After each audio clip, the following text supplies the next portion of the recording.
Merci de votre fidélité. Mesdames, Messieurs, bonjour et bienvenue dans votre émission Opinion. Ce dimanche, nous recevons sur ce plateau Maître Mame Adama Gueye. Il est avocat à la Cour, membre fondateur de la plateforme Avenir Sénégal bi ñu bëgg. Bonjour et bienvenue, Maître. Bonjour, Gueye, et merci pour l'invitation.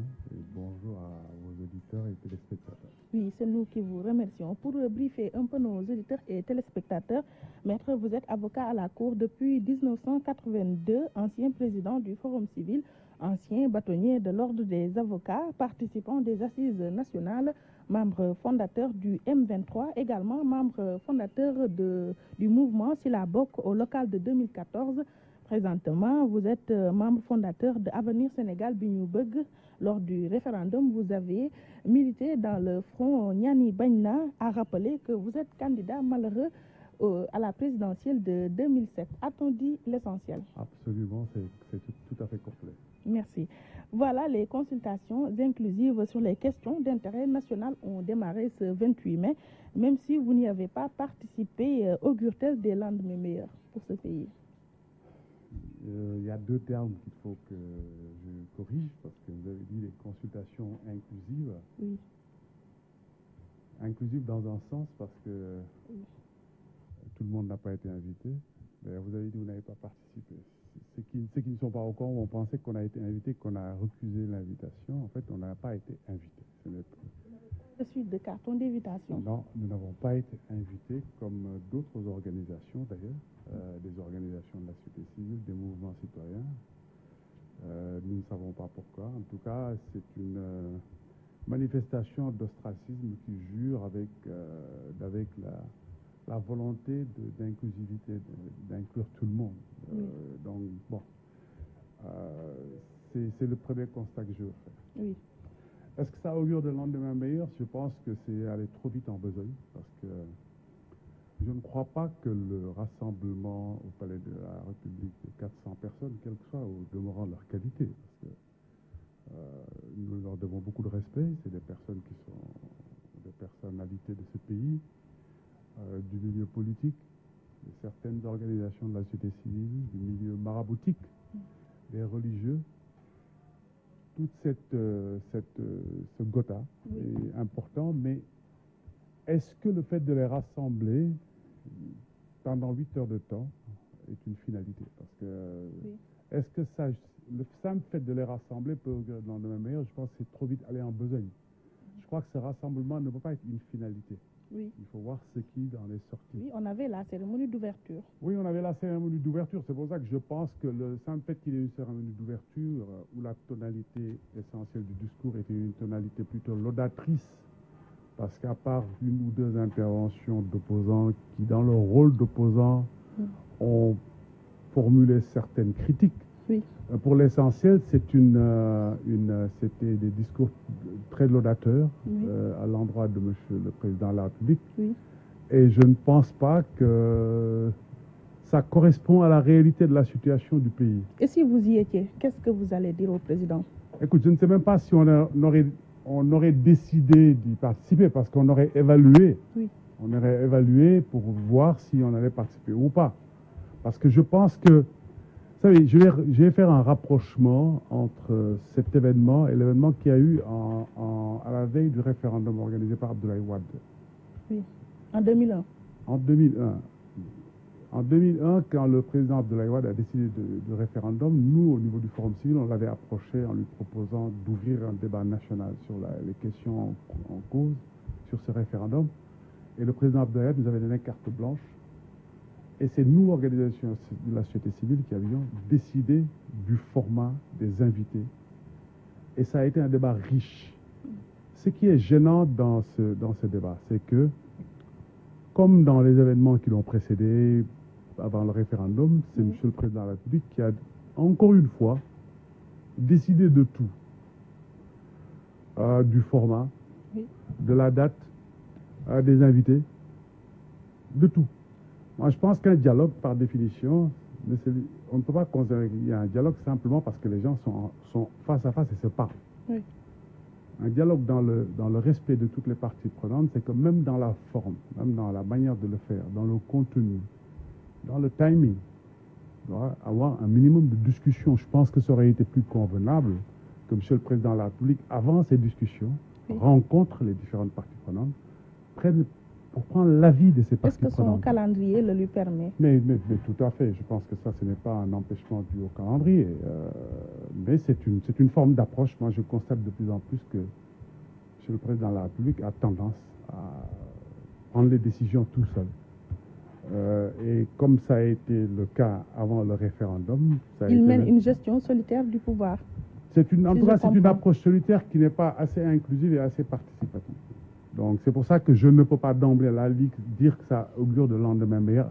Je ne veux pas aussi jouer les oiseaux de mauvais augure. Je ne sais pas ce qui va se passer. Oui. Mais je ne suis pas optimiste sur la suite parce que je crois que les événements qui ont suivi les déclarations du président laissent penser que la seule finalité de cette rencontre, finalement, c'était le fait de se rencontrer. Avec de se rencontrer et de faire participer le PDS et d'ouvrir les discussions, en tout cas, Donc de préparer l'opinion. Qui a été ciblé. Oui, en réalité, c'est que c'est un format qui a mis une mise en scène qui a été faite, à mon avis, pour enrober les retrouvailles libérales, principalement les retrouvailles entre l'APR et le PDS. Les autres, ils jouent au figurant. Mais les autres, je veux dire, parmi les autres, je ne veux pas les juger. Je sais qu'il y en a certains qui étaient là de bonne foi. Mais à leur corps défendant, ils ont été les acteurs d'une mise en scène, d'une forme de théâtralisation qui avait deux objectifs: frapper l'esprit des Sénégalais, frapper leur imaginaire pour montrer l'image d'un président ouvert qui discute avec tout le monde dans un pays totalement apaisé, avec un dialogue politique ouvert, inclusif. Un coup de com' en quelque sorte. C'est un gros coup de communication. Parce que, en termes d'efficacité, je ne vois pas quelle efficacité il y a à réunir pendant 8 heures des personnes qui se succèdent à un micro. Oui. Et attestez-vous que toutes les forces vives de la nation y participent? Écoutez, en tout cas, nous faisons partie des forces vives. Personne ne peut revendiquer le droit de se considérer comme force vive plus que nous. Nous ne prétendons pas être les seuls. Mais quand il a fallu, le mouvement le plus caractéristique du rassemblement des forces vives, c'est le mouvement du 23 juin. Oui. Et nous avons été des acteurs majeurs de ce mouvement du 23 juin. Et il y a des acteurs de cette rencontre, oui, appelée Dialogue National, qui ne peuvent pas prétendre oui, avoir été des acteurs majeurs de cet événement qui a consacré la notion de force vive de la nation. Oui. Est-ce qu'à la cérémonie d'ouverture, les vraies questions ont été posées?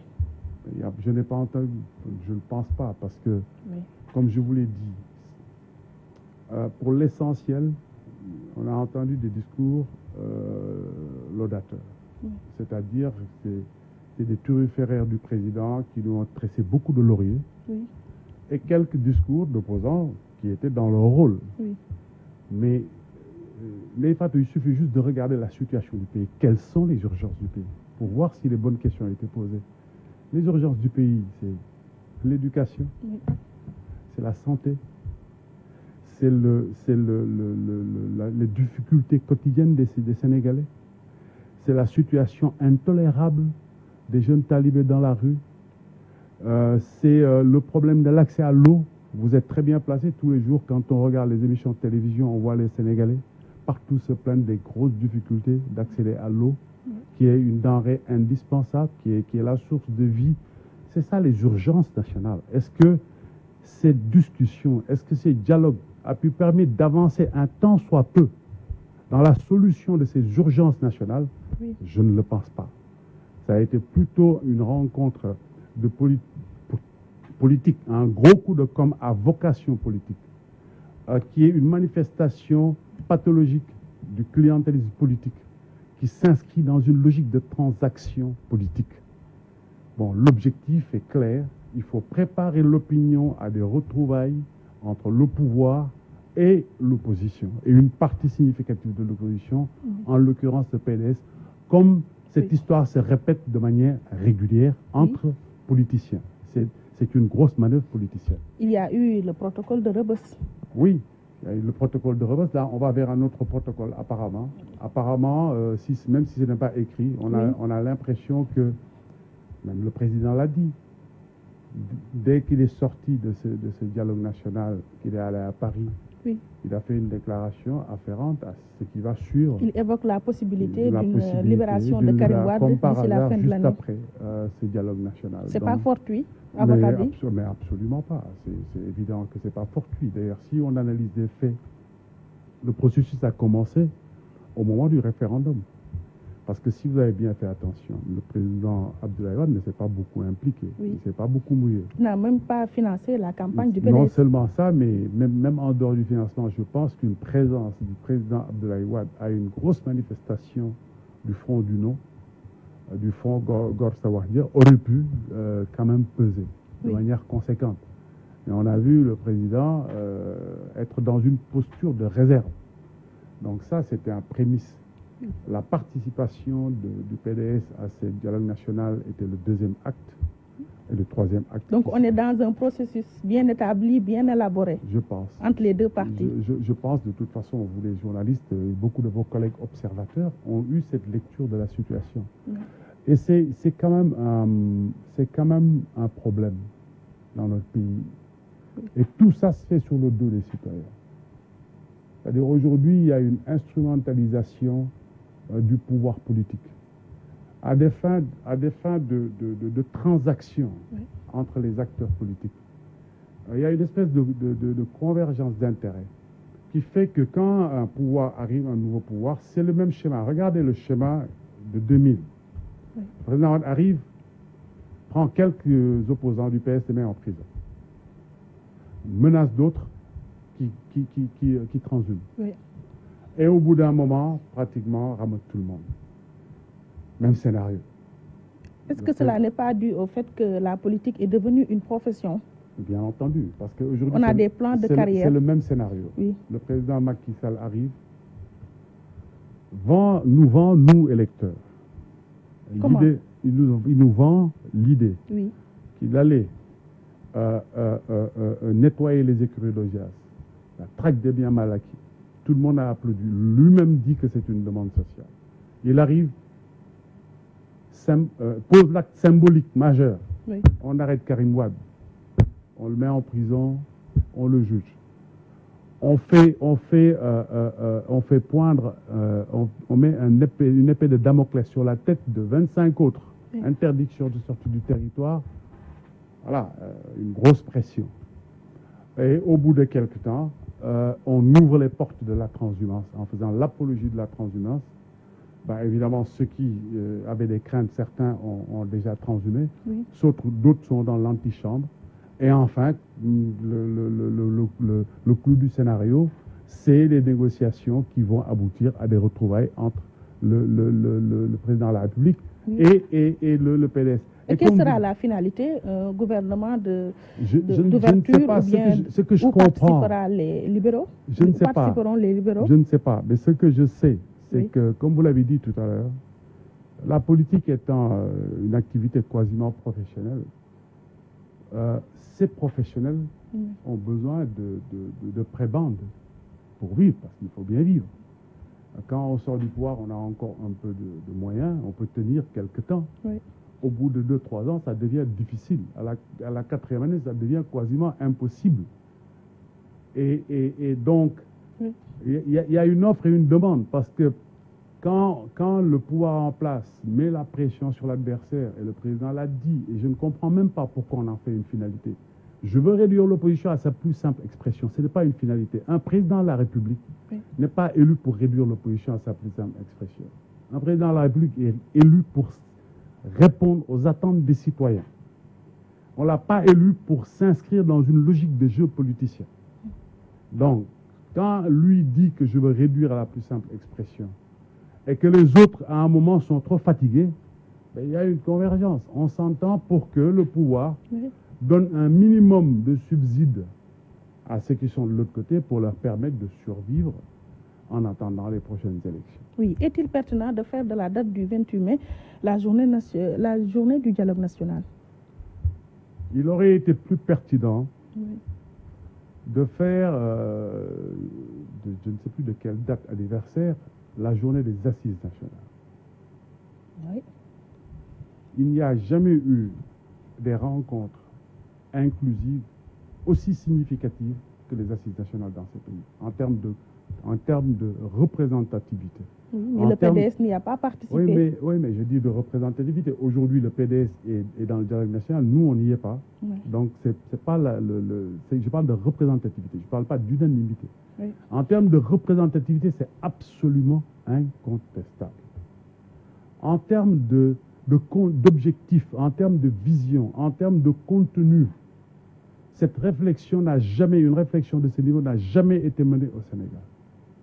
Donc je pense que si on doit prendre une date symbolique oui. pour une rencontre inclusive, utile à la nation, parce que c'est toutes les forces vives, toute l'intelligentsia de ce pays qui avait été rassemblée pour réfléchir sur les problèmes de ce pays et qui a eu des débats d'un très haut niveau intellectuel et des résultats concrets, pratiques et utiles. Oui. Ça méritait qu'on prenne une date pour marquer symboliquement ces assises nationales. Oui, mais aujourd'hui, le programme des assises n'a pas été validé par les Sénégalais en 2012. Je ne suis pas d'accord. Vous savez pourquoi je ne suis pas d'accord? Pourquoi? Parce que entre les deux tours, celui qui a été élu est allé signer oui. la charte de gouvernance démocratique. Oui. Et encore une fois, pour l'histoire, sans aucune réserve. Donc personne ne peut dire que les Sénégalais n'ont pas donné leur accord sur les assises, sur les conclusions des assises, parce que le candidat qui a été élu, pour se faire élire, s'est senti obligé, ou en tout cas a signé la charte de gouvernance démocratique. Donc au deuxième tour, il s'est présenté oui. avec cette image, il s'est présenté comme un membre des assises nationales. Donc personne ne peut dire que cette signature n'a pas eu d'influence, parce que je dois rappeler pour l'histoire que la première personne que M. Macky Sall a visitée après le premier tour, c'est le président Amadou Mokhtar Mbow, pour aller signer. Donc, M. Macky Sall, qui est un très bon politicien, c'est pourquoi il l'a fait. Donc personne ne peut dire que oui. on n'a pas élu M. Macky Sall en considération des conclusions des assises nationales. Oui.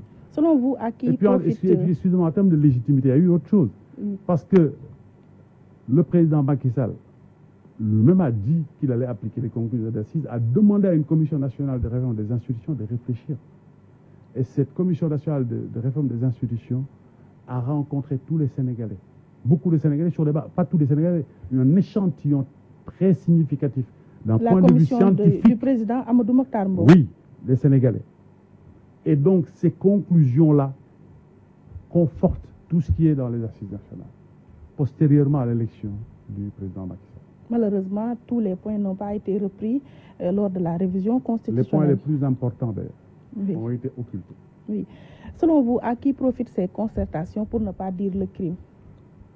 À ses initiateurs, au principal initiateur, le président Macky Sall, absolument. Parce qu'aujourd'hui, je crois qu'il a atteint en partie son premier objectif, comme vous l'avez dit, c'est un gros coup de communication. Il a atteint cet objectif. Oui. Pour frapper l'esprit des Sénégalais, montrer un peu comme le grand rassembleur des forces de ce pays. Mais je pense que il aurait tort de penser que c'est une finalité suffisante. Parce que on ne peut pas différer indéfiniment la prise en charge sérieuse des urgences nationales. On ne peut pas se donner l'impression qu'on a réglé les problèmes simplement parce que 400 personnes se sont rencontrées au palais de la République oui. et ont eu des discussions pendant 8 heures. Y a-t-il deal entre l'APR et le PDS, comme le suggère Idrissa Seck? En tout état de cause, je ne veux pas utiliser des mots méchants, mais ce qui est certain, c'est qu'il oui. y a une entente. Il y a une entente, il y a une volonté, je pense, des deux côtés, oui. De se retrouver. Ça me paraît flagrant. Oui. Je pense que c'est la lecture de tous les observateurs. Même si la présidence a démenti l'information, y a-t-il pas eu une rencontre entre le président Wade et le président Macky à Paris? Bon, qu'il l'ait rencontré ou pas, je pense que les manifestations, enfin, les faits patents qu'on a constatés montrent qu'il y a une entente. Bon, maintenant qu'il l'ait rencontré ou pas, pour moi c'est un épiphénomène. Oui. Le plus important, c'est ce qu'on a constaté. Et ce que tous les observateurs ont analysé, c'est qu'il y a une volonté réciproque de se retrouver. Ça, je pense que personne ne peut le discuter. Aucune des deux parties ne le discute, ne le conteste d'ailleurs. Oui. Oui. Et c'est ça le plus important. Dans vos calculs, avez-vous inclus pas la le plus possibilité important, pour eux, pas le plus important pour le pour pays les Sénégalais, et pour les citoyens. et un couplage des législatives avec la présidentielle de 2019 peut déboucher à l'issue de peut sortir de ces concertations. Et pourquoi? Moi, ce serait aujourd'hui, je ne vois aucune disposition légale, aucune disposition de notre Constitution qui le permet. Ce serait un coup d'État. Le président Wade l'a fait en 2006. Ce serait un coup d'État. Et je pèse mes mots. Même s'il y a un couplage des élections. Même s'il y a un consensus entre certaines forces politiques, on ne peut pas réduire ce pays à des forces politiques. On ne peut pas réduire ce pays à des forces politiques.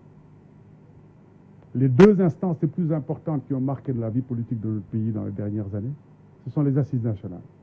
Si les assises nationales ont eu les résultats qu'on connaît, c'est à cause de la présence de toutes les autres forces vives. Ce n'est pas pour rien que les politiques sont allés chercher la société civile pour donner une crédibilité à ces assises nationales. Oui. Le deuxième acte majeur qui a fait basculer le régime d'Abdoulaye Wade, c'était le 23 juin. Le 23 juin, les acteurs politiques n'étaient qu'une petite partie de la mobilisation citoyenne. Oui. Donc aujourd'hui, il serait absolument inadmissible, intolérable et inacceptable que des forces politiques s'entendent sur la base d'arrangements et de combines politiques pour décaler les prochaines élections. Il faut respecter le calendrier républicain. Tout autre acte serait assimilable à une sorte de coup d'État. Oui. Vous parlez tantôt du M23, c'est un mouvement qui n'existe plus que de nom. Non, on ne peut pas dire ça. Le M23... Oui. Bon, et peut-être moins, on le sent moins, c'est normal. Vous savez, ce que j'ai l'habitude de dire, bon, c'est vrai que la configuration actuelle du M23 est problématique. C'est problématique, il faut le dire. Pour la bonne et simple raison que tous les partis qui sont actuellement au pouvoir se représentent au M23. Oui. Et d'ailleurs, c'est cette stratégie de certains partis, dont des partis du pouvoir, essentiellement l'APR, qui a tendance à peser sur les actions du M23, ce qui réduit la marge de manœuvre du M23. Mais je pense quand même, néanmoins, je pense malgré tout, que si l'occasion se présentait, si une occasion majeure le justifiait, le cadre du M23 pourrait servir de réceptacle à une mobilisation citoyenne, comme ça a été le cas le 23 juin. Et quels seront les contours de ce relooking? Mais je ne sais pas. Je ne peux pas lire l'avenir. Mais ce que je veux dire, c'est que je pense que si un événement majeur, comme ce qui s'était passé au mois de mai 2011 se passait, si le régime actuel... Juin 2011. Si le régime actuel devait était tenté de prendre certaines libertés. Lesquelles, par exemple? Par rapport à des questions fondamentales. Je donne un exemple, vous avez aucun exemple. Oui. Je suis persuadé, en tout cas, que si le pouvoir était tenté d'envisager le report des élections législatives, ce serait une très belle occasion de... On peut s'y attendre. Ben ça, moi, j'espère que la raison... Enfin, je ne veux même pas croire que c'est envisagé. Pour l'instant, je ne veux même pas l'envisager. Parce que je ne vois pas... en tout cas. Je ne vois pas sur quel fondement. Sur quel fondement juridique. Ce serait un forcing politique. Peut-être pour mettre à l'aise le chef de l'État. On n'est pas là pour mettre à l'aise le chef de l'État. Éviter la cohabitation. Mais on n'est pas là pour mettre à l'aise le chef de l'État. On est dans un État de droit. Et le principe de l'État de droit, c'est la primauté de la loi. La loi s'impose à tout le monde, y compris Monsieur le Président de la République. Donc, j'espère qu'ils ne seront pas tentés de le faire. Et j'espère aussi que si par extraordinaire et par malheur ils étaient tentés de le faire, on aura une très belle remobilisation citoyenne et le M23 serait un très beau cadre. J'espère qu'on n'en arrivera pas là. Respectons le calendrier républicain. Monsieur le Président de la République a dit, et son parti disent que les citoyens ont tranché dans le cadre du référendum. S'ils sont si confiants que ça, on n'a qu'à aller aux législatives. Et puis voilà, s'ils s'estiment aussi forts, ils devraient gagner facilement les législatives. Maintenant, qu'ils laissent les citoyens juger. Si les citoyens estiment que c'est le moment, enfin, estiment, et ce serait souhaitable, d'engager les ruptures, parce que 2017 il nous faut encore des ruptures. Mais parce qu'on n'a même pas eu de rupture, on n'a pas eu de rupture. On nous l'a promis. On a invoqué des ruptures qu'on n'a pas vues. C'est la même chose. Les choses n'ont pas fondamentalement changé. Le personnel a changé, mais les choses n'ont pas fondamentalement changé. Et cette séquence de législative de 2017 est très importante pour ce pays. Si on ne réforme pas ce pays, on va vers des lendemains qui sont inquiétants. Le pays a besoin de réformes. Vous craignez une instabilité. Le pays a besoin de réformes profondes. Le pays a besoin de réformes profondes. Et aujourd'hui, je pense que les populations ont l'opportunité, les citoyens en 2017, de faire confiance à de nouveaux acteurs pour proposer une nouvelle alternative. C'est dans ce cadre d'ailleurs que Sénégal Bignoubourg s'inscrit. Nous nous inscrivons dans une logique. Nous voulons offrir, nous voulons permettre aux Sénégalais de sortir de cet tête-à-tête entre politiciens. C'est-à-dire, on leur laisse pas le choix. Traditionnellement, c'est une fois le principe du balancier, une fois l'opposition, une fois le pouvoir. Il faut changer de paradigme. Engager de vraies ruptures pour une vraie alternative avec de nouveaux acteurs qui ne sont pas des politiciens professionnels, qui sont mus que par l'intérêt général. Il est temps qu'on s'occupe de l'intérêt général dans ce pays et qu'on prenne en charge les questions urgentes qui tenaillent les Sénégalais dans leur quotidien. Crise dans l'éducation qui persiste à cause d'un déficit de communication ne dénude-t-elle pas de son sens ce dialogue national? C'est ce que je vous disais, parce que la question qui se pose aujourd'hui, toute l'énergie qu'on a consacrée à ce dialogue national, mais je pense que si on devrait consacrer autant d'énergie à trouver une solution au problème de l'école. Le problème de l'école est une urgence nationale, à tout point de vue. Du point de vue du budget de l'État. Parce qu'une année qui est perdue, c'est de l'argent qui passe par la fenêtre. Du point de vue de la carrière des enfants, pour les parents qui ont investi sur leurs enfants. Donc c'est l'urgence nationale de l'heure. Consacrer 8 heures de palabres à ce qu'on appelle un dialogue national entre des acteurs politiques pour sacrifier un certain nombre de principes, on y reviendra parce que une des lectures du dialogue national, c'est que on a installé l'autel du sacrifice de la traque des biens mal acquis et tout ce qui s'ensuit. C'est ce que je pense. On pourra revenir dessus. Mais j'ai dit juste que si on avait le sens des priorités nationales, si on avait le sens des urgences nationales, on aurait consacré cette énergie à régler cette question de l'école, qui est aussi aujourd'hui la question de l'heure, qui est une question très, très difficile, qui interpelle tous les citoyens, qui inquiète tous les citoyens. Et de ce point de vue, je pense que il faut éviter la radicalisation. Il faut éviter la radicalisation. À ce sujet, comment accueillez-vous ces réquisitions envoyées aux enseignants et ces ponctions sur leur salaire? C'est une forme de radicalisation qui répond à une autre forme de radicalisation. Donc je pense qu'il faut que des deux côtés, qu'on évite la radicalisation. Est-ce que cela n'est pas déjà arrivé? Mais de toute façon, aucune des deux parties ne peut avoir totalement à 100% gain de cause sur l'autre partie. C'est impossible. Il faut qu'on arrive à un compromis dynamique. Un compromis dynamique. Mais le problème qui se pose, c'est que une des difficultés qui fait qu'il est difficile d'accepter le recours par l'État à certaines dispositions de la loi, c'est que quand ça l'arrange, l'État viole la loi. Quand l'État avait fait des retenues sur les salaires, parce que les enseignants n'avaient pas travaillé. Si la loi le permet, vous faites grève, vous ne pouvez pas faire grève et avoir un salaire. Mais à un moment, on dit, le président a décidé qu'on paye quand même les salaires. Mais le président n'a pas décidé qu'on paye les salaires. Oui. C'est la loi ou ce n'est pas la loi. Si c'est la loi, c'est la loi. Peut-être c'était pour faire des concessions. Mais le président ne peut pas faire les concessions dans la violation de la loi.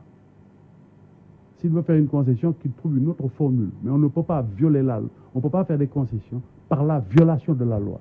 Après, on se met dans une posture difficile. Parce que quand on a violé une fois la loi, après dire aux enseignants qu'on applique la loi, ce n'est pas cohérent. Oui. Donc c'est ça la première chose. La deuxième chose, c'est la question du respect des engagements.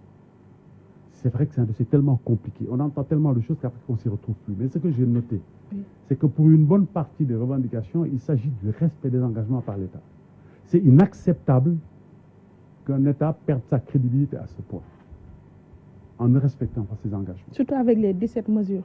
Les 17 mesures, mais surtout pour des raisons, que ce soit les mesures financières, parce qu'il y a même des mesures non financières. Alors il est difficile même de comprendre pourquoi l'État ne respecte pas ses engagements pour les mesures non financières. Mais pour les mesures financières, on peut quand même s'étonner.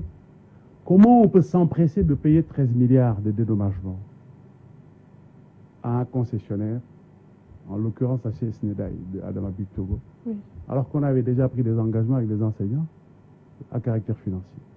Je ne dis pas qu'il ne faut pas l'indemniser, mais je parle d'ordre de priorité. On s'empresse d'indemniser SNEDAI et Adamabi Togo, alors que les engagements financiers de l'État vis-à-vis des enseignants ne sont pas encore satisfaits. Et en termes de priorité, il n'y a pas photo. Il n'y a pas photo. Si nous n'avions que 13 milliards, la priorité, c'était de régler ce problème. Et de différer le règlement du problème de la SNEDAI et Adamabi Togo. oui. Mais donc c'est ça qui fait que je comprends du côté des enseignants la difficulté à faire confiance à l'État. Et le sens du patriotisme. Le sens du patriotisme, c'est-à-dire, vous savez, moi je pense qu'on ne peut pas se dire plus patriote que les enseignants. Mais il y a une chose quand même qu'il faut qu'on dise. Oui. On ne peut pas faire prévaloir des intérêts corporatistes sur l'intérêt national. Les intérêts corporatistes sont légitimes, mais ils ne peuvent pas être plus légitimes que l'intérêt national. Donc il y a une ligne rouge. Oui. Si vous exercez vos droits sociaux jusqu'au point où vous remettez fondamentalement en question les intérêts nationaux, là il y a un problème. Donc il faut trouver un compromis qui permette d'exercer ces droits Oui. dans des sortes compatibles, dans des conditions Oui. compatibles avec l'intérêt national, l'intérêt général. Peut-être il faudra une commission pour arrondir les angles. Je ne sais pas. En tout cas, moi ce que je pense, il faut que chaque parti sache que ça ne mène à rien d'entrer dans une voie de radicalisation et qu'on est obligé de favoriser un compromis dynamique avec des concessions réciproques. Oui. C'est ça qui peut permettre de régler les questions. Parce que nos amis les enseignants, nos parents les enseignants doivent comprendre quelque chose. Aujourd'hui, la radicalisation, mais je ne suis pas sûr que ça fait mal au pouvoir politique. Les victimes, ce n'est pas le pouvoir politique. Surtout comme on a l'habitude de le dire pour l'essentiel, Oui. ces dirigeants politiques, ceux qui ont les moyens, leurs enfants ne sont pas ici. Oui. Ne sont pas en tout cas à l'école publique. Donc ça ne les touche quasiment pas. Je pense que c'est important que les enseignants pensent à cette dimension, aux conséquences des actes qu'ils posent. C'est-à-dire que c'est normal qu'ils exercent leurs droits, mais qu'ils comprennent que les principales victimes, ce n'est pas l'État. Oui. Ce sont les élèves et leurs parents. Oui, Maître Mamadou Gueye, oui, on en vient à cette interview accordée à nos confrères de RFI par le chef de l'État, le président Macky Sall. Au cours de cet entretien, il a annoncé, comme on l'a dit tantôt, la probable libération de Karim Wade. Peut-être c'est une manière d'opérer à un dégel des relations assez heurtées entre le président Wade et le président Macky. Le prix à payer est très lourd. Quel est ce prix? C'est le sacrifice de principes fondamentaux. C'est-à-dire que, je l'ai déjà dit, nous sommes dans un état de droit. Karim Wade a été jugé, condamné. Il a subi une partie de sa peine. Oui. Dans le cadre purement judiciaire, que ses avocats conduisent des démarches en estimant qu'il a rempli les conditions pour avoir la liberté conditionnelle, que le juge de l'exécution des peines... Il a purgé 3 années. Oui, que le juge de l'exécution des peines statue dessus sur la base des règles de droit, parce que M. Karim Wade est un citoyen. On ne peut pas... tous les citoyens sont égaux devant la loi. Si ces avocats utilisent les ressources de la loi, il n'y a rien à dire. Par contre, là où je suis choqué, oui, c'est que cette affaire-là fasse partie d'un package, du package politique qui a été oui, qui était le menu du dialogue national et les suites du dialogue national. C'est ça qui est choquant. Oui. C'est choquant. Et du point Moi, de je vue, trouve qu'aujourd'hui, oui, ça montre que ce dialogue national était un moyen, ce dialogue était un des éléments du dispositif mis en place pour sacrifier la traque des biens mal acquis sur l'autel des retrouvailles entre le PDS et l'APR. Et c'est choquant. Vous savez pourquoi c'est choquant? Pourquoi? Parce que c'est une instrumentalisation du pouvoir politique. On doit comprendre une chose. Le pouvoir qu'on donne au président, pour tout d'ailleurs, parce que c'est pas... On peut même revenir dessus sur les nominations. Le pouvoir qu'on donne au président a une finalité. La finalité du pouvoir, c'est de gérer les intérêts du pays, c'est de conduire le pays conformément à l'intérêt national. Oui. On ne peut pas utiliser le pouvoir donné au président à des fins politiciennes. Ce n'est pas la vocation. Un président, et effectivement, il a des pouvoirs, mais il n'a pas le droit de faire tout ce qu'il veut. C'est le cas à mon qui avis, se oui. présente? À mon avis, oui. À mon avis, il y a une instrumentalisation du pouvoir présidentiel à des fins politiciennes. Et ça, à mon avis, c'est pas acceptable. En tout cas, ce que je pressens, c'est que on sacrifie la lutte, la traque des biens mal acquis sur l'autel de ces retrouvailles. Mais cette traque, elle n'a concerné que quelques 3 voire 4 personnes. Justement, c'est pour ça que je vous dis, on Pour prépare l'opinion à un renoncement définitif à cette traque et au fait de passer à pertes et profits les montants colossaux qui ont été détournés au détriment du Et qu'est-ce qu'on y a gagné, cette traque? Il n'y a pas eu d'argent exhibé devant les Sénégalais. C'est la question, pour moi, il y a plusieurs choses. Oui. L'argent, comme j'ai l'habitude de le dire, quand on fait une procédure judiciaire, c'est un comportement déviant. C'est ça la principale vocation en matière pénale. L'argent, c'est une suite aussi possible. Oui. On peut, parce que quelqu'un a commis un délit ou un crime, on le poursuit parce que la loi interdit de commettre un crime ou un délit et on sanctionne la personne. C'est ça l'objectif principal. Effectivement, on peut recouvrer. Ça, c'est la partie aspect intérêt civil. C'est pour ça qu'on appelle d'ailleurs intérêt civil. C'est une dimension, mais on ne peut pas tout réduire à ça. On ne peut pas tout réduire au fait qu'on n'a pas retrouvé l'argent. Ce n'est pas la question. La question, c'est que quand on a la responsabilité de gérer les intérêts nationaux et de défendre les intérêts nationaux, on fait ce qu'on a à faire. C'est-à-dire, on exerce ses poursuites de la meilleure des manières possibles. À mon avis, cette gestion de la traque des biens mal acquis n'a pas été bien faite. Il y a eu une très mauvaise gestion stratégique de la question de la traque des biens mal acquis qui m'amène à douter de la volonté politique réelle de mener à son terme cette traque des biens mal acquis. Et vous faites quoi de cette reddition des comptes promis aux Sénégalais? Mais les faits sont là, qui montrent que c'était plus un leitmotiv politique. C'était un leitmotiv politique, c'était un argument de campagne. Et ce qu'on constate aujourd'hui, ce qu'on va constater aujourd'hui, c'est que les Sénégalais ont été trompés. On les a appâtés avec l'idée d'engager la traque des biens mal acquis, la réédition des comptes, d'installer une gouvernance vertueuse. Plus rien ne sera comme avant. Plus rien ne sera comme avant, gouvernance vertueuse. Au bout du compte, on se rend compte que les choses en sont au même point. Maintenant, c'est aux Sénégalais quand même d'être conséquents. Comment? D'être conséquents parce qu'on n'arrête pas de les tromper.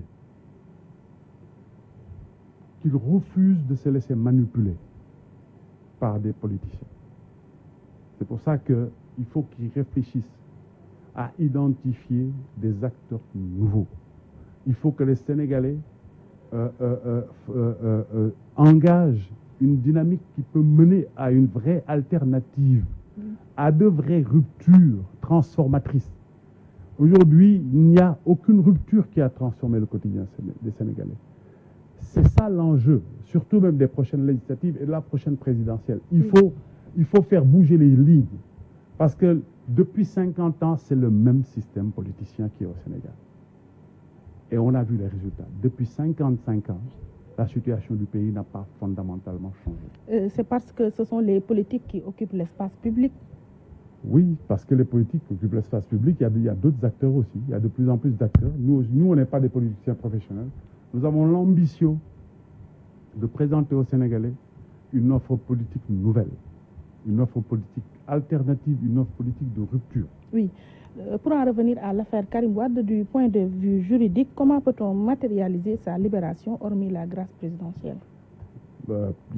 Comme pour ses complices, peut-être une libération conditionnelle. Mais apparemment, oui, on a préféré privilégier le traitement politique au traitement purement judiciaire. Et c'est très dommageable. Mais la finalité, ce sera du point de vue judiciaire.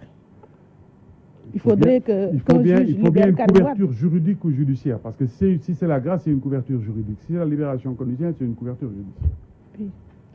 Suite à une interpellation du professeur Amsatou Sow Sidibé le 28 mai dernier, le président Macky Sall a notifié que beaucoup d'argent circule au Sénégal. Le sentez-vous? Le plus important, ce n'est pas que moi je le sente. Oui. La question qui se pose, c'est que nous sommes tous des Sénégalais. Nous nous réveillons tous dans ce pays. Nous sentons tous dans notre quotidien la difficulté que les Sénégalais rencontrent dans leur vie au quotidien. Tout le monde subit cette pression. Tous les gens qui ont un temps, soit pas de ressources, subissent cette pression dans leur environnement familial, dans leur environnement social et même même des gens qui ne les connaissent pas. Aujourd'hui, les citoyens sont dans une situation extrêmement difficile. L'argent circule, mais pour qui? C'est ça la question.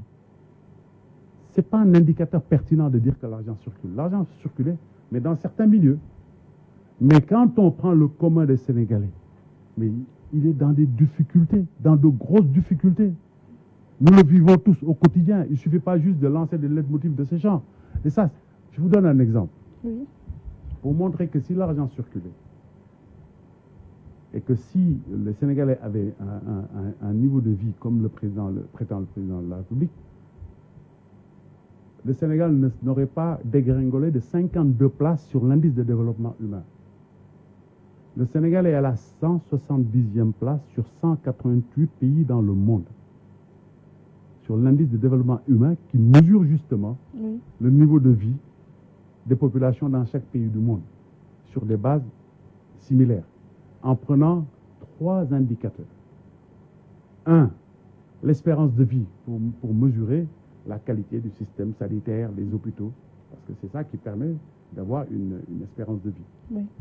Deuxièmement, le taux d'alphabétisation et le niveau d'instruction. Troisièmement, le PIB par habitant, c'est-à-dire le niveau de vie par habitant. Si l'argent circulait dans la société comme on semble le prétendre, on n'aurait pas ce classement. Et d'ailleurs, c'est pour ça que je pense que quand on parle d'urgence nationale, ça c'est des urgences nationales. Quand on voit de 2014 à 2015, on est passé de la 178e place à la 170e place de l'indice de développement humain, c'est un signal extrêmement inquiétant. On devrait s'en inquiéter. Non, on ne s'en inquiète pas. Oui. On préfère agiter les taux d'inflation de 6,5% qui ont une certaine signification, mais qui n'ont certainement pas la signification qu'on veut leur donner. Oui. Pour l'exercice 2014-2015, l'OFNAC vient de publier son rapport. Il y a eu des cafards qui ont été sortis, surtout pour le compte des DG du COUD et de la Poste, avec 9 dossiers déposés sur la table du procureur. Pensez-vous qu'il y aura des sanctions? Attendons de voir. Vous savez, sur ces rapports qu'on communique au procureur de la République, oui. Il faut rappeler que M. le Président de la République avait déjà dit il y a je crois que c'est l'année dernière, avec le rapport de l'IGE, oui, que les juridictions allaient être saisies. Est-ce que vous avez eu de nouvelles de ça? Aucune nouvelle. Il faut espérer qu'on réserve un meilleur traitement, un meilleur sort au rapport de l'OFNAC. Oui. Et malheureusement, dans ces pays, on n'a pas l'habitude de réserver le sort approprié aux rapports qui sont produits par les corps de contrôle. Oui. Donc ça, c'est une chose. Mais sur le rapport de l'OFNAC, moi, je dois dire que je suis déçu. Parce que Pourquoi? c'est pas suffisant. J'estime que l'OFNAC peut et doit mieux faire. Oui. Parce que par rapport à la prégnance de la corruption et de la concussion dans ces pays, le résultat qui ressort du rapport de l'OFNAC est, à mon avis, un résultat insuffisant. Ce chiffre est dépassé de loin, oui, à votre avis? Mais largement, à mon avis. Je veux dire, très franchement, l'OFNAC doit mieux faire et peut mieux faire. Oui. Espérons que pour la prochaine année, le travail de l'OFNAC sera plus significatif que le travail qui a été fait jusqu'à présent. J'ai entendu récemment d'ailleurs que l'OFNAC s'est fait financer pour faire des études sur la perception de la corruption, le coût de la corruption. J'estime que c'est une étude inutile. La perception de la corruption, mais tout le monde la connaît. Il y a eu des rapports. On a chaque année le rapport de l'indice de perception de la corruption par les milieux d'affaires. Oui. Le coût de la corruption. Est-ce que c'est significatif pour traquer la corruption? Tout le monde connaît les formes. On connaît les secteurs, les principaux secteurs de l'administration où la question de la corruption est très sensible. Mais il y a assez de matière pour travailler plutôt que de se disperser en faisant des études à gauche et à droite. Oui, il faut une coordination de tous ces corps de contrôle. Il faut, pour revenir sur les corps de contrôle, moi je pense par exemple que l'inspection générale d'État devrait être détachée de la présidence de la République et pouvoir saisir, avoir une capacité de se saisir, ce qui n'est pas le cas. Oui. Parce que l'inspection générale d'État ne peut être mis en mouvement que par le président. Et le sort des rapports est décidé exclusivement par le président de la République. Il faut qu'on sorte de ça. Que l'inspection générale d'État ait une capacité d'autosaisine et la capacité de saisir directement les juridictions. Ça, c'est une chose qui me paraît importante. Oui. Voilà. Donc, mais même l'OFNAC dépend de la présidence de la République. Bon, l'OFNAC est une autorité indépendante et a la possibilité a la capacité d'autosaisine. Et d'ailleurs, sur l'autosaisine, si vous regardez le rapport, sur l'ensemble des plaintes, l'OFNAC n'a exercé son autosaisine que pour 9% des plaintes. Et Dieu sait que les dossiers, en tout cas les indices de corruption dans les dossiers d'une grande importance sont des indices assez concordants pour justifier un recours à l'autosaisine plus important que ça ne l'a été sur le 2014 et 2015. 2015. Maître Mame Adama Gueye, la coalition Ñaani Bañna dont vous faites partie, qu'est-ce qu'elle peaufine comme stratégie après le référendum du 20 mars? Écoutez, là on s'est mis, on a fait une évaluation. Oui. Et notre idée, dans les échanges qui ont eu lieu, on pense que ce soit du côté du front Ñaani Bañna comme de l'autre front, il y a un certain nombre de questions majeures sur lesquelles il faudrait que des démarches communes soient menées. Concernant le fichier électoral, concernant toutes les questions touchant au processus électoral. Oui. Il faudrait remettre les choses à plat pour qu'à l'élection législative de 2017, toutes ces questions soient dépassées. Il y a une rencontre entre le ministre de l'Intérieur et les partis politiques à la date du 9 juin.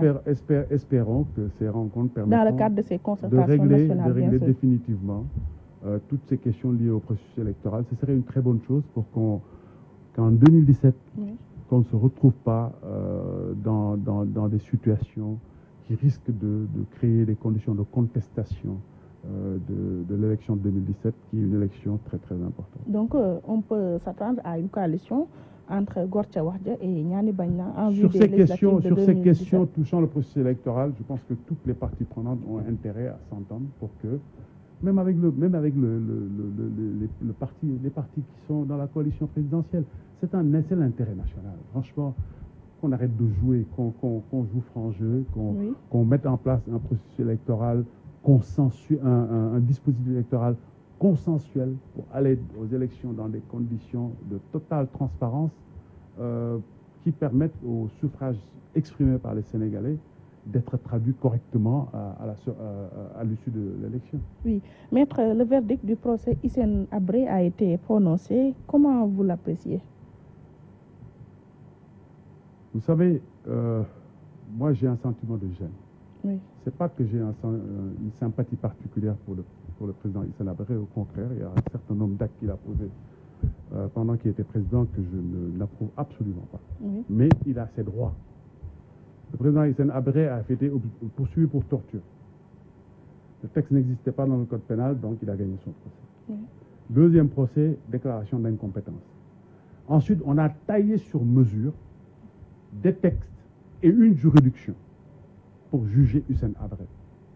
Juger une personne, une seule personne, pour un délit, pour des crimes qu'une seule personne ne peut pas commettre. Et j'ai l'impression que c'est un procès commandité. Parce Par qui? Oui, il faut qu'il y a quand même un groupe, une organisation de droits de l'homme qui est très active qui a été très active, qui a justifié que des pays occidentaux ont financé le procès à coups de milliards. Moi, c'est un peu gênant. C'est un peu gênant parce que la loi doit être générale, c'est le principe. La loi, elle est générale et impersonnelle. On ne crée pas une loi, on ne monte pas une juridiction uniquement pour une personne. Et on limite tout à cette personne qu'on accuse d'avoir commis des atrocités sur des centaines de milliers de personnes. Il est inimaginable qu'une seule personne ait pu faire ça. Où sont les autres? Donc, ce n'est pas équitable. Ça, c'est quelque chose de gênant. Au même moment, la Cour pénale africaine ne peut pas être mise en place parce qu'il manque des ratifications. Sur 15 ratifications, il n'y en a que 5. Il manque 10 ratifications, dont la ratification du Sénégal. Ah oui? Ah oui, et le Sénégal qui a accueilli le procès Hissène Habré. Mettons en place cette cour pénale dans des conditions normales qui permettent de juger les gens sur la base d'une loi préétablie. Pourquoi le Sénégal devrait hésiter pour ratifier cette cour? C'est pour ça que je dis qu'il y a quelque chose qui est incohérent. On ne peut pas vouloir se montrer à la face du monde comme le pays qui a mis en place, qui accueille la juridiction qui juge Hissène Habré, alors que pendant le même temps, on n'a pas ratifié la convention sur la Cour pénale africaine qui permettrait d'avoir une cour pénale avec des textes préétablis permettant de juger les gens en respectant les principes juridiques fondamentaux, les fondamentaux du droit. Oui. À savoir le fait que la loi, elle est générale et impersonnelle, elle ne peut pas rétroagir. D'accord. Est-ce que le Sénégal sort grandi après ce procès? Je ne pense pas. Je ne pense pas. Moi, en tout cas, j'ai un sentiment de gêne. Oui. J'ai l'impression que notre pays a été un peu instrumentalisé par des organisations internationales de droits de l'homme, des États occidentaux, pour cibler une personne. Et dans la conduite de ce procès, les principes fondamentaux du droit n'ont pas été respectés. Oui, un autre scandale, on en parle, il s'agit des impôts sur les salaires des députés qui n'ont pas été versés au trésor public. À votre avis, quelle devrait être la mesure appropriée à l'encontre même des fautifs? C'est une situation extrêmement grave. Et je suis surpris que l'indignation générale ne soit pas à la hauteur de cette forfaiture. Oui. Parce que quand même, il faut remonter les séquences. L'inspecteur Ousmane Sonko dit que l'Assemblée générale doit plus de 2 milliards d'impôts. Oui.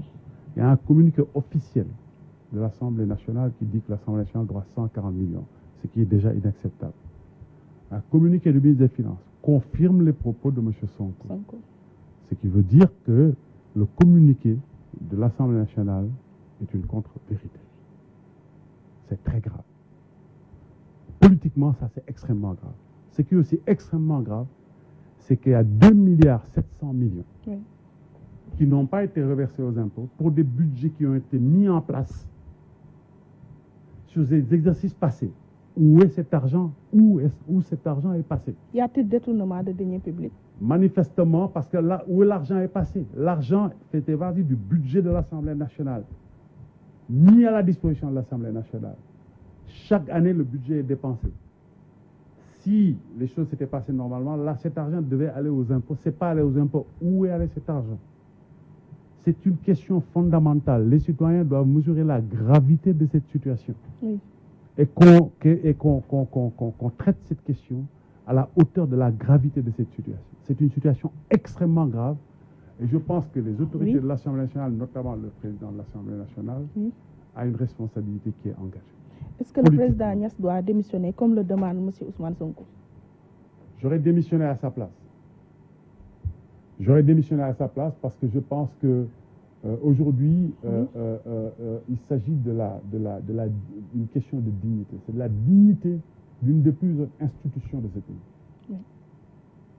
Ça, il faut régler cette question. Moi, je pense qu'on ne peut pas passer cette question à perte de profit. Oui. Et je pense, moi, connaissant le sens de l'honneur du président Moustapha Niasse, je pense qu'il tirera les conséquences, qu'il tirera les conséquences de cette situation. En démissionnant? C'est ce que je lui aurais conseillé, si je peux me permettre. Et le chef de l'État, le président Macky Sall, en même temps président de Benno Bokk Yakaar. Écoutez, le président Macky Sall a aussi une responsabilité parce que c'est son parti qui est majoritaire à l'Assemblée nationale. C'est de son parti, le questeur de l'Assemblée nationale est un membre de son parti. Oui. Donc il y a une responsabilité. Une enquête sérieuse doit être faite pour tirer toutes les leçons de cette affaire-là, qui est extrêmement grave, pour savoir comment ça s'est passé, pourquoi ça s'est passé, et où est l'argent. Parce que c'est ça la question principale. Les 2,7 milliards font partie d'un budget qui a été libéré, mis à la disposition de l'Assemblée nationale, mais qui n'a pas été reversé aux impôts. Donc cet argent, on doit savoir où cet argent est passé. Et où sont les députés dans tout cela? Parce qu'on a vu que Maître Aïssata Tall Sall et Maître El Hadji Diouf se prononcer sur cette affaire. Les députés, il faut être juste avec eux. Les députés sont censés subir une retenue à la source. Oui. Donc, une fois qu'on a retenu à la source sur le salaire, c'est à l'administration de l'Assemblée nationale de procéder au versement. Donc, je pense que s'il est établi que les retenues ont été effectuées, il faut quand même mettre hors de cause les députés. Oui, Maître Mame Adama Gueye, ce samedi, Dakar a abrité la 49e session ordinaire de la CEDEAO et l'absent le plus présent, à savoir le président Yaya Jammeh, suscite déjà des commentaires. À ce niveau, peut-on s'attendre au pire entre le Sénégal et la Gambie? Moi, je préfère rester optimiste parce que je pense que les relations sociales, les relations entre les deux pays sont tellement fortes qu'il est difficile d'envisager le pire. Moi, je ne crois pas. Oui. La tension peut être grande, mais je pense que aucun des peuples n'acceptera qu'un dirigeant crée un conflit grave. En tout cas, les rapports ne sont pas huilés entre les deux chefs d'État. Oui, les deux chefs d'État, mais bon, je pense que pour être juste, les attitudes du président Yahya Jammeh ne facilitent pas toujours les bonnes relations, mais il ne faut pas réduire la Gambie au président Yahya Jammeh. C'est lui qui définit la politique de cette nation. Mais il ne faut pas qu'on établisse nos relations avec la Gambie uniquement en fonction des attitudes du président Yahya Jammeh. Il faut qu'on garde toujours à l'esprit qu'on est quand même un même peuple. Les deux peuples sont tellement imbriqués qu'on ne peut pas juste limiter ces relations au rapport avec le président Yahya Jammeh. Oui. Les peuples ont des relations. Les peuples, c'est une même famille. Il faut qu'on en tienne compte. Oui. À propos, puisqu'on en parle, à quoi nous sert la CEDEAO? La CEDEAO est très importante. Très importante. Du point de vue politique et économique, la CEDEAO est très importante. Cette circulation des biens et des personnes n'est pas une réalité. N'est pas une réalité parce que le problème qui se pose des Fatou Ndiaye, c'est que nous avons des institutions sous-régionales, des institutions d'intégration qui sont des institutions des États, pas des institutions des peuples. Oui. Pour en faire des outils d'intégration réels. Et Dieu sait que c'est extrêmement utile. Vous croyez qu'aujourd'hui, sur le plan économique, des pays de 12 millions d'habitants, de 4 millions d'habitants, de 5 millions, sont insignifiants. Notre chance, c'est l'intégration. Et le Sénégal devrait d'ailleurs tirer davantage profit de l'intégration. Je prends un exemple. Le président de la République a parlé de son projet Puma pour doter les localités périphériques d'un minimum d'infrastructures. C'est une lecture qui montre la mauvaise perception de notre intégration sous-régionale. C'est-à-dire? Parce qu'on perçoit ces localités comme des localités périphériques. Alors que dans une perspective différente, c'est des pôles. Si on les place dans l'ensemble sous-régional, c'est des pôles d'intégration extrêmement importants parce que ces pôles nous arriment à la sous-région. Vous prenez toutes les régions périphériques, que ce soit Kolda, que ce soit Kidira. ce sont ces pôles qui nous arriment à la sous-région et qui peuvent être des pôles économiques importants. Donc, si on les regarde comme des pôles économiques, par rapport à l'ensemble, c'est des centres plutôt qu'une périphérie. Donc, cette lecture permet de faire une meilleure utilisation, une meilleure exploitation de l'intégration et de faire mieux profiter ces localités des possibilités de l'intégration. Oui. Et que retenez-vous du président Macky Sall, le président sortant de la CEDEAO? Au cours de son magistère, il a eu à faire des médiations, surtout au Burkina Faso. C'était pas un Tirez-vous un bilan positif? Non, bon, moi je pense que les Burkinabés et les observateurs ont jugé que ce n'était pas une médiation très réussie. Au passif du président de la CEDEAO aussi, je ne peux pas ne pas le dire parce que la question c'est une question de l'heure, qui est une question extrêmement importante. La position du président Macky Sall favorable à la signature des accords de partenariat économique, à mon avis, n'a pas été est à mettre à son passif dans le cadre de sa présidence de la CEDEAO. Oui, d'ailleurs, même on doit mener des discussions pour que les autres pays de la CEDEAO puissent signer ces accords de partenariat économique. Mais heureusement encore qu'il y a un État très important de la CEDEAO qui résiste, et espérons que son poids économique va finir par convaincre les autres États de ne pas signer ces accords ou de revenir sur ces accords si c'est déjà fait, en l'occurrence le Nigeria. Oui, ces APE, en quel point ils vous dérangent? Mais les APE, tous les analystes disent, les APE risquent de créer pour nos économies d'énormes difficultés. Ne serait-ce que sur le plan du désarmement douanier, des ressources, l'essentiel des ressources budgétaires viennent des ressources douanières. Nos États risquent de perdre d'énormes ressources budgétaires. Alors que déjà on a des difficultés. Si on y ajoute des pertes énormes de ressources budgétaires, où est-ce qu'on va aller? Donc aujourd'hui, tous les analystes, tous les économistes convergent sur l'idée que ces accords ne sont pas... Et les possibilités qui s'offrent à nos exportateurs? Vous savez... Dans le marché européen, surtout. Oui. Bon, par rapport aux inconvénients, c'est des avantages marginaux. Avantages marginaux. Vous avez bien pesé sur la balance. C'est significatif pour certains pays de l'Afrique qui ont été contraints de signer. Oui. Mais pour beaucoup de pays, pour l'essentiel des pays, c'est des avantages marginaux. Je vous remercie, Maître Mame Adama Gueye. Je rappelle que vous êtes avocat et membre fondateur de la plateforme Avenir Sénégal Bignoubeug et vous étiez notre invité dans l'émission Opinion. C'est moi qui vous remercie. Merci à nos auditeurs et téléspectateurs qui nous ont prêté attention. Grand merci à Alioune Badara Ndiaye, Oustaz Assane Diouf pour la coordination, Aminata Mbaye et Ousseynou Sall pour la décoration. Excellente semaine à vous. Rendez-vous dimanche prochain, Inch'Allah.